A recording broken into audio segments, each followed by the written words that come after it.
Hello guys, magandang early morning sa inyong lahat. Ito si Mike Padua. Nakita ulit tayo sa ating latest sa ating panahon at magugulat kayo, meron na naman po tayong bagyo. That's right, meron po tayong rapidly developing na tropical depression sa may labas po ng Philippine Area of Responsibility, mga 100 kilometros east of PAR.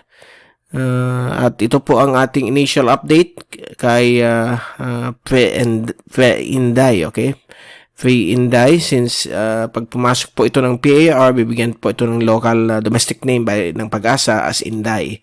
So this is for Tropical Depression 14W na yung early morning ng Wednesday, September 7, 2022. At ito po ang ating Tagalog version. Pinaglilingkod sa inyo ng Typhoon 2000 in partnership with Naga College Foundation and Aboitiz Power. Now, puntahan na natin ang update. Ito yung GraphSat na ginawa natin kagabi at nung ginawa natin ito ay hindi pa po bagyo. Itong si 91W, although mataas na po o high chance na magiging bagyo po ito, gumagalaw po ito ng south-southwest at meron po siyang twin LPA si 92W at itong naman si 92W ay hindi halos kumikilos at posibly within the next few hours or mamayang gabi ang kanyang kaulapan ay kakainin na o ma-absorb sa sirkulasyon ni 91W, which is now a tropical depression, okay? Kasi mga midnight, bagyo na po siya ng Joint Typhoon Warning Center.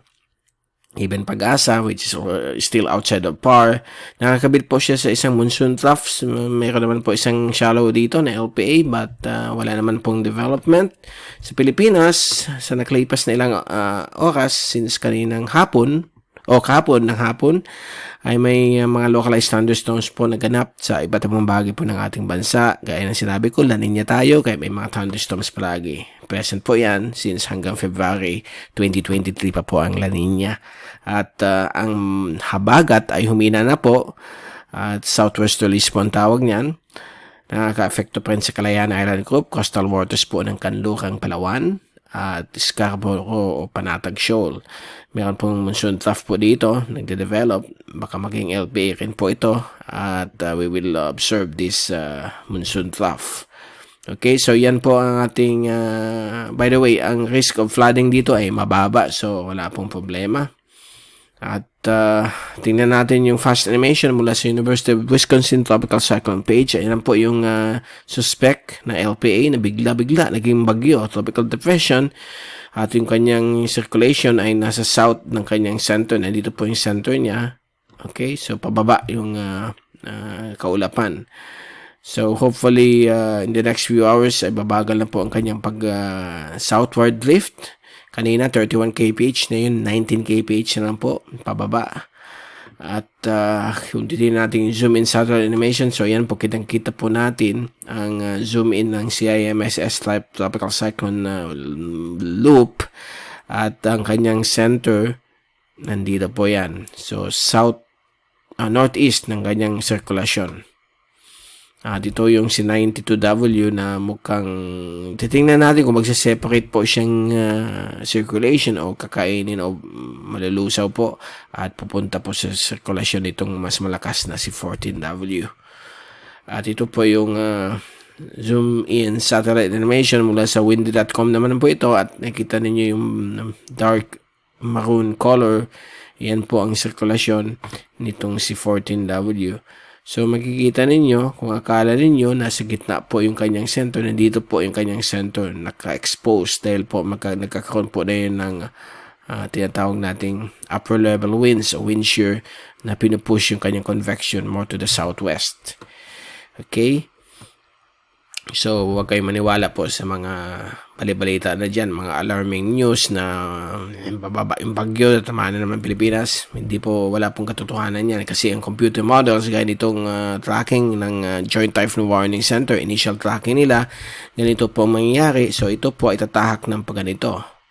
Patungo po yan sa Yayama at Miyako Islands, the same area kung saan dumaan po si Henry o si Hinamnor. So, medyo kawawa po ng mga kababayan natin. Although, napaka-advanced sila dyan, madali silang maka-recover. Dahil po, first world country po ang Japan. These are the Japanese islands. So, baliwala na sa kanila yung mga bagyo kasi every year may mga dumadaan dyan. So, ang threatened areas po nito ay kita ninyo yung area of uncertainty. So, posibleng ma-threaten din ang Batanes, Pabuyan Copap Islands dahil po napakalawak po ang kanyang area of uncertainty. Ibig sabihin po niyan, ang bagyo po ay pwedeng sumubsob o mag-west dito o kaya dumaan rin dito sa may taas papuntang Okinawa. So, yan po ang area of uncertainty. Pag nandun po kayo sa loob ng cone na yan, pwede po kayong mag-observe, mag-prepare a little bit dahil po delikado pong mga sudden changes ng tracking ng bagyo.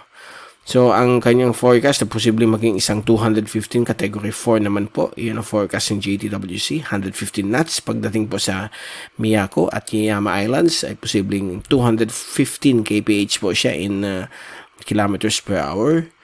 And ano siya, category 4. Hindi ba po siya super typhoon sa 1 minute average kasi 240 kph po ang 1 minute average for being called ay super typhoon. Samantala ang Pag-asa 10-minute average 185, super typhoon na yan.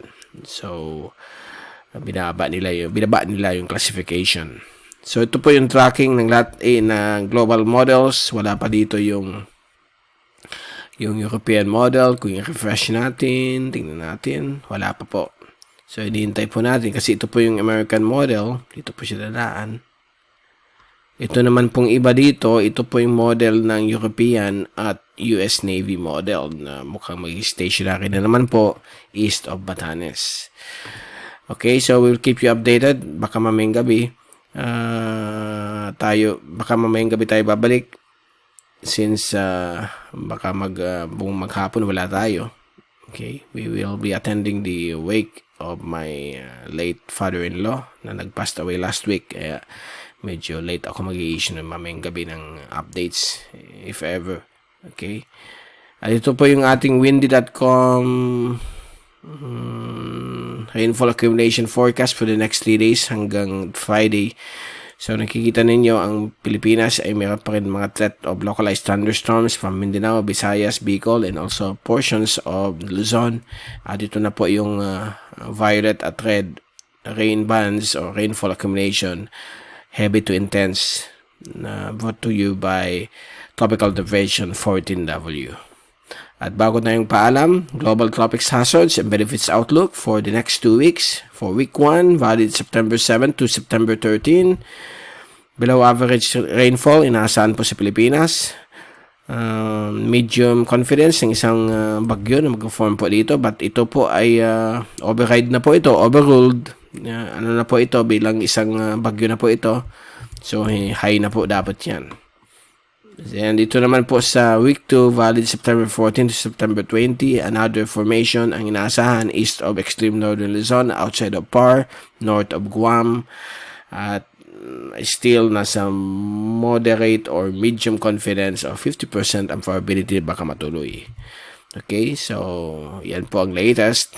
At nauna lang paggawa nitong benefits outlook na hindi pa bagyo, yung si LPA91W. But sa mga oras na ito, bagyo na po siya. And we will keep you updated. Baka mamayang gabi or Thursday, papasok na po siya ng Philippine Area of Responsibility. Bibigyan ng local name as Inday. Okay? But ang initial track po niya, forecast track, safe naman po ang Pilipinas. Papunta po siya sa Southern Islands of Japan or Taiwan. So, yan po. Babantayin po natin yan in the coming days. Again, ito si Mike Pado nagpapaalam. Mag-ingat po tayong lahat. Be #weatherwiser. At maraming salamat po sa pagpanood nyo sa aking channel.